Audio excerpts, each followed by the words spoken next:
যে সমস্যাটা আমি প্রতিনিয়ত সবাইকে বলি, ফেস করি।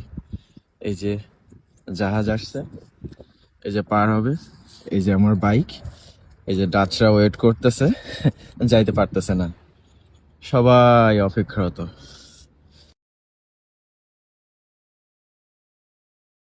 কত পরিকল্পিত একটি দেশ। আর এটা হচ্ছে অ্যামস্টারডাম। ওই যে অ্যামস্টারডামের টাওয়ারগুলো দেখা যাচ্ছে।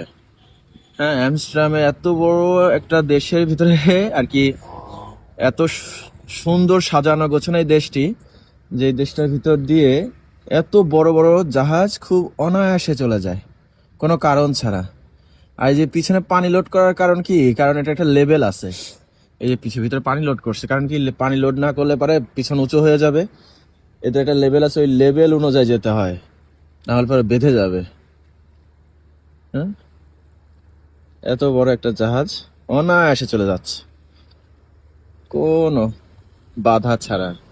পিছনে আরেকটা ইয়র্ড আছে আর কি, রিচ দেশের রিচ ব্যাপার স্যাপার যেগুলা কোনো কারণ ছাড়াই এ ঘুরে বেড়াচ্ছে, যে দেখেন কোনো কারণ নাই।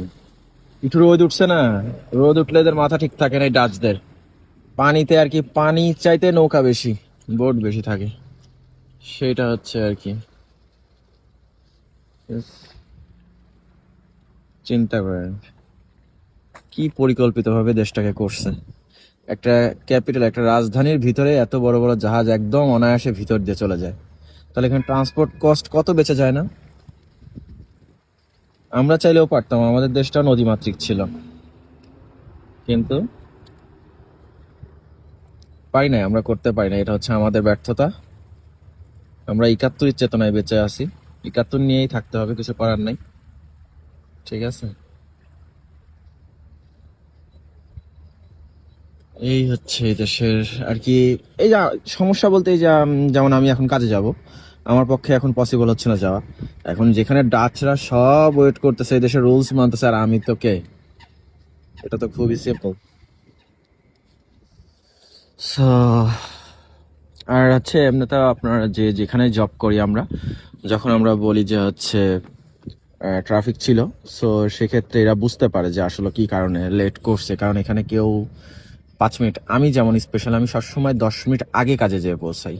কখনোই আমি আর কি 10 মিনিট বা 5 মিনিট পরে যাই না। এটা আমার লাইফে আগে থেকেই। কারণ আমি যখন ইউনিভার্সিটিতে পড়াশোনা করছি, তখনও আমি যা আর কি সার্ভিস হোল্ডার ছিলাম। কখনোই আমি কেউ বলতে পারবে না যে আমি জবে লেট আসছি। ইভেন আমি যখন ঢাকা ইপিজেডে ছিলাম, আমার আজও মনে পড়ে, আমি প্রতিনিয়ত পাঞ্চ করার সময় 10 মিনিট আগে পাঞ্চ করতাম বলে আমাকে আছে